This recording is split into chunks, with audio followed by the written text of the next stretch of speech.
నమస్కారం, welcome to I dream. నేను మీ విజిత. ప్రస్తుతం మనతో పాటు ఉన్నారు ప్రముఖ ఆధ్యాత్మికవేత్త, శ్రీ విద్యా ఉపాసకులు, ఎంతో మందికి మంత్రోపదేశం చేసిన గురువుగారు శ్రీ గురు కరుణామయ్య గారు మనతో పాటు ఉన్నారు. ఇప్పుడు గురుగారితో మాట్లాడి మన సందేహాలన్నింటినీ నివృత్తి చేసుకుందాం. నమస్కారం గురుగారు. శ్రీమాత్రే నమః. గురుగారు చాలా శాంతంగా, చక్కగా ఎప్పుడు చూసినా నవ్వుతూనే కనిపిస్తూ ఉంటారు. అవును కదా గురుగారు? టీవీ కదా, నవ్వకపోతే కుదరదు. లేదు గురుగారు, టీవీ కాదు, ఆఫ్ స్క్రీన్ కూడా మీరు ఇలాగే నవ్వుతూ ఉంటారు, యాక్టివ్గా.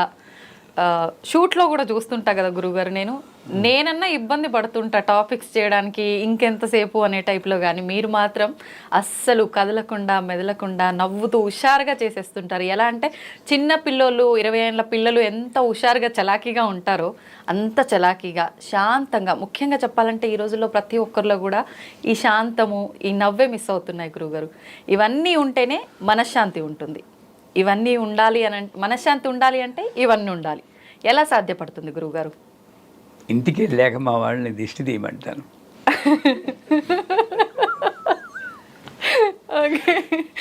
అది పడి 71 నాకు. నేను పుస్తకాలు చదవలేదు, పురాణాలు చదవలేదు, నా జీవితాన్ని చదివాను. ఎదురుగుండా ఉన్న జీవితాలు చదివాను. ప్రజలే నా పుస్తకాలు, ప్రపంచమే నా లైబ్రరీ. I'm telling honestly. నా గురువు, నన్ను కన్న అమ్మ, ఇద్దరూ నా జీవితానికి ఒక మార్గం ఏర్పరిచారు.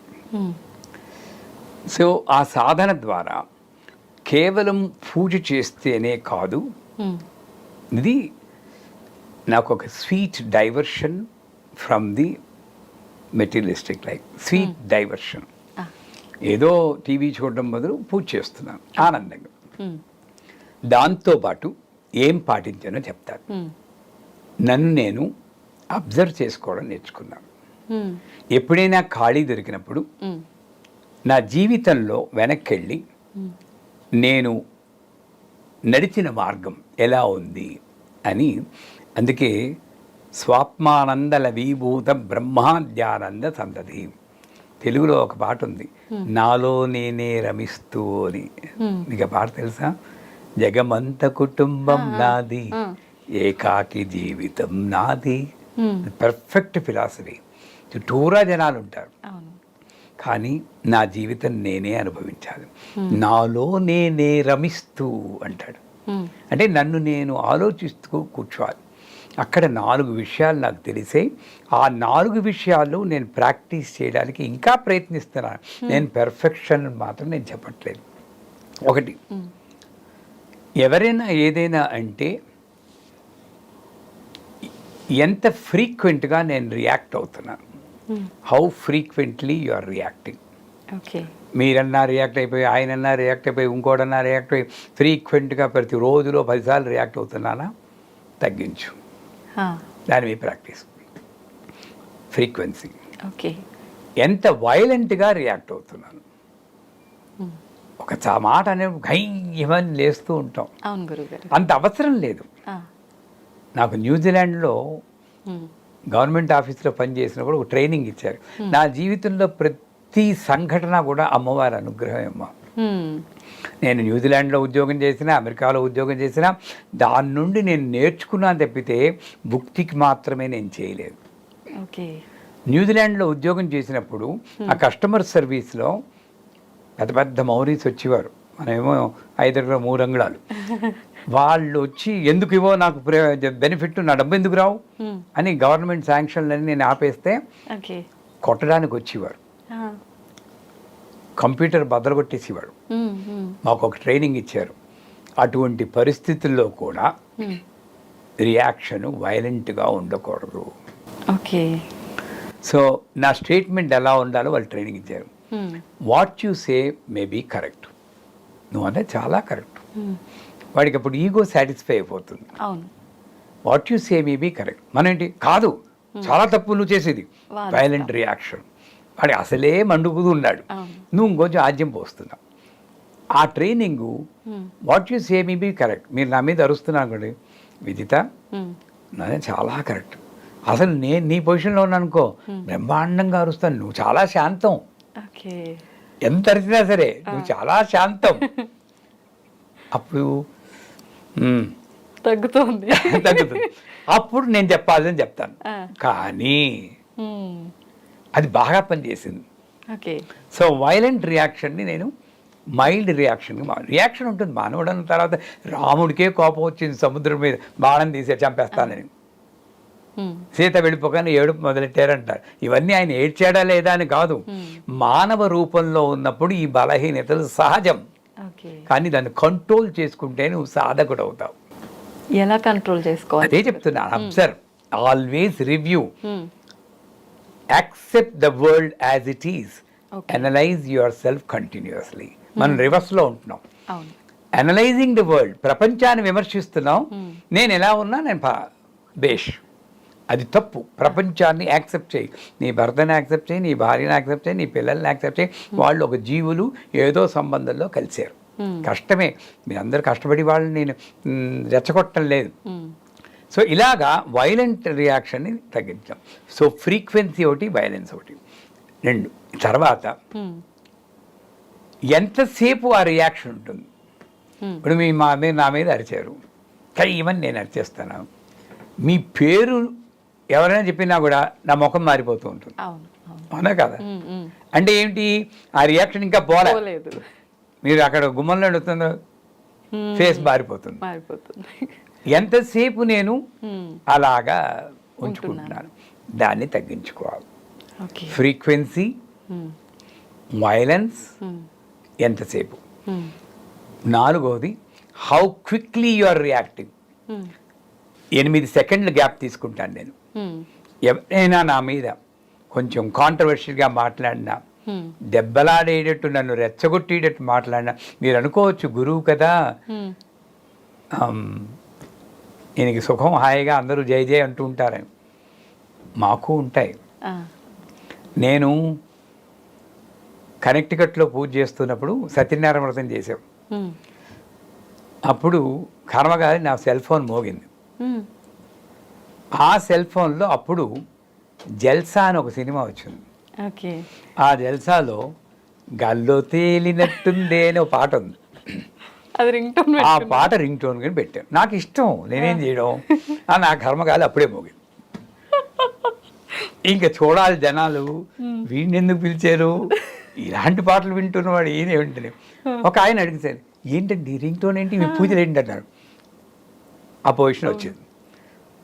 అప్పుడు చేసిన ట్రైనింగ్ నాకు పనికి వచ్చింది. క్విక్గా రియాక్ట్ అవ్వలేదు. అమ్మా నువ్వే మోగించావు, నన్ను రక్షించు తల్లి, ఈ రకాతం పెట్టకు అని ఒక 8 సెకండ్లు గ్యాప్ ఇచ్చాను. అమ్మ పలికింది. నేను చెప్పాను, ఇదెవరండి పిచ్చి మాట అంటారు, అసలు శ్రీ విద్యా ఉపాసనలో ఏం జరుగుతుందో అమ్మ చెప్తుంది. వాడు గాల్లో తేలినట్టుందే అంటే ఖేచరీ విద్య. హాయిగా సంసారంలో ఎన్ని కష్టాలున్నా కూడా గాల్లో తేలినట్టుందే, గుండె ఊగినట్టుందే, దేని మీద దృష్టి నిలవదు, అమ్మే కావాలి వాడికి. ఊగుతూ ఉంటుంది, ఇది కాదు అమ్మే కావాలని. తేనె పట్టు మీద రాయి పెట్టి కొట్టినట్టుందే, తేనె పట్టు మీద రాయి పెట్టి కొడితే తుమ్మిదలందరూ కందిరీకరందరూ ఈ అని ఓంకారం వినిపిస్తుంది వాడికి. ఝుంకారం, భ్రామరీ శక్తి బీజం. ఫుల్ బాటిల్ ఎత్తి దింపకుండా తాగినట్టుంది. సరోన్మాదిని అని ఒక పదం ఉంది. ఉన్మాద స్థితిలో వాడు ఎంత మత్తులో ఉంటాడో వాడికన్నా మత్తులో వీడు ఉంటాడు. గొప్ప సాధకుడు. ఇప్పుడు చెప్పండి, మహానుభావ మీతో అనవసరంగా పెట్టుకున్నాం. నిజంగా సూపర్ గురుగారు.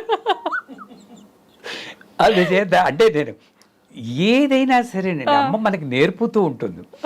ఈ 4 నేను పాటించాను.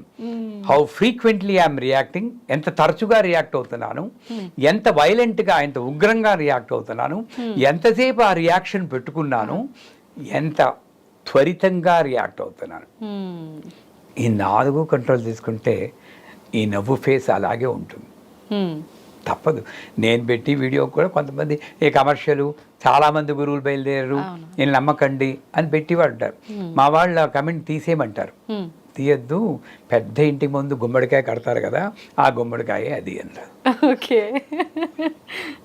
అంటే లైఫ్ని ఈజీగా తీసుకోవడం అన్నది మా గురువుగారు నేర్పించారు, మా అమ్మ నేర్పించింది. నాకు కష్టాలు లేవా అంటే, మీలాగే నాకు కష్టాలు ఉన్నాయి, అందరి మనిషిన ద్వారా కష్టాలు ఉంటాయి, కానీ సఫరింగ్ లేదు. Pain is different, suffering is different.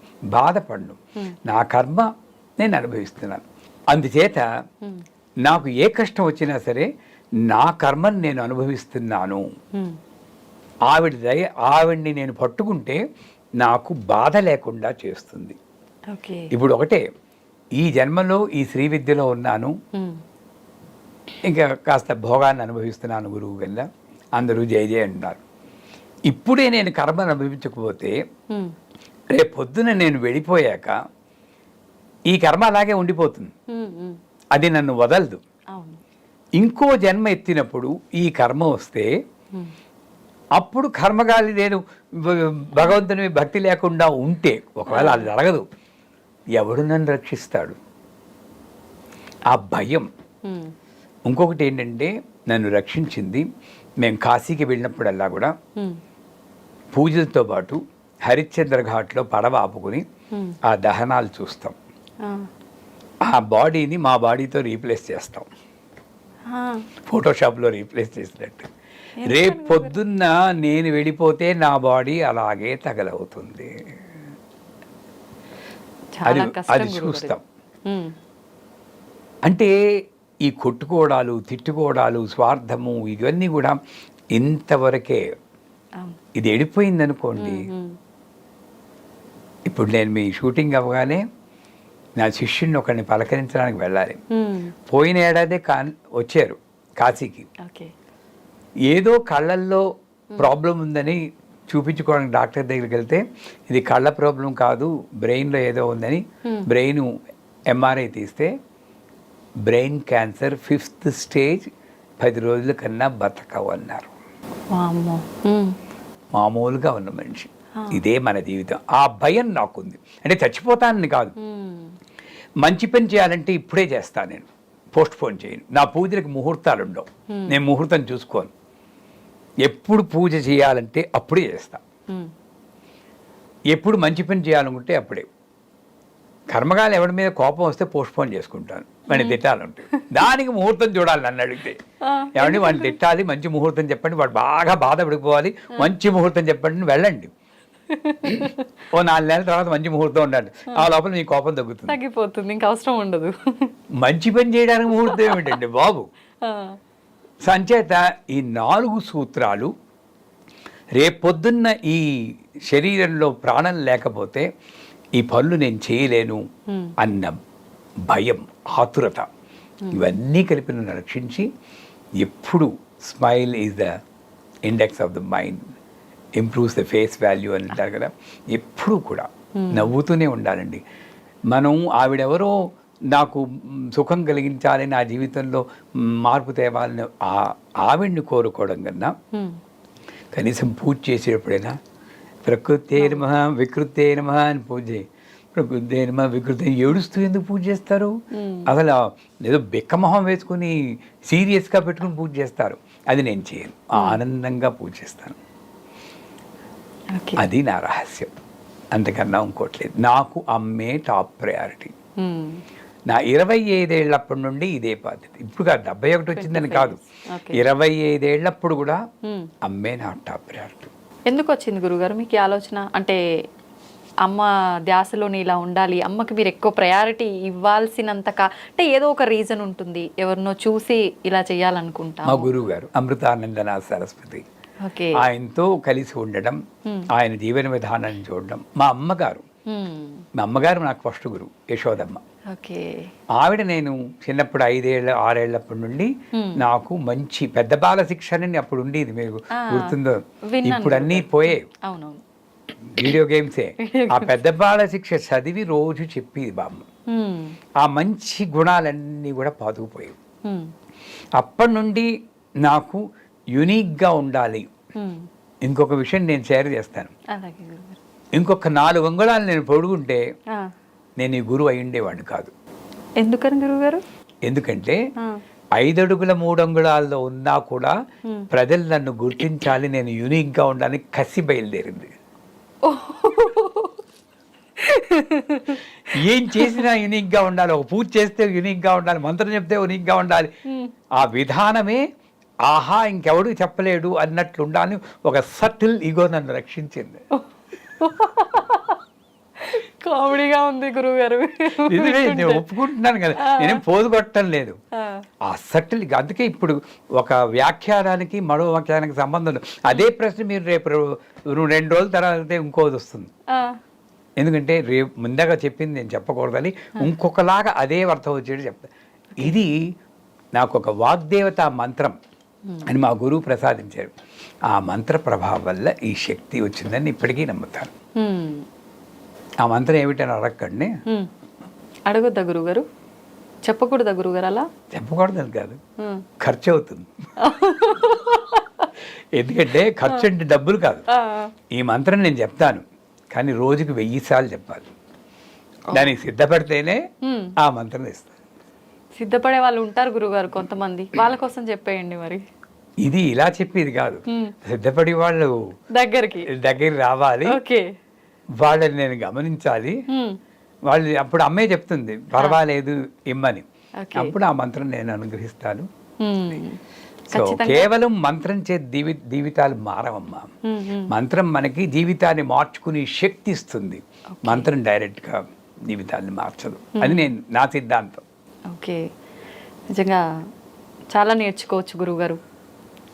మీ మొత్తం స్టోరీ విన్న తర్వాత అనిపిస్తోంది, నిజంగా మారాలి అని అనిపిస్తుంది, కానీ కొంచెం కష్టమే గురువుగారు ఆచరణలో పెట్టాలి. అమ్మని నమ్ముకోండి, పాదాలు పట్టుకోండి, అమ్మే మిమ్మల్ని నడిపిస్తుంది, కానీ మారాలి అన్న ఆలోచనని వదలకండి. ఓకే, తప్పకుండా గురుగారు. ధన్యవాదాలు గురుగారు.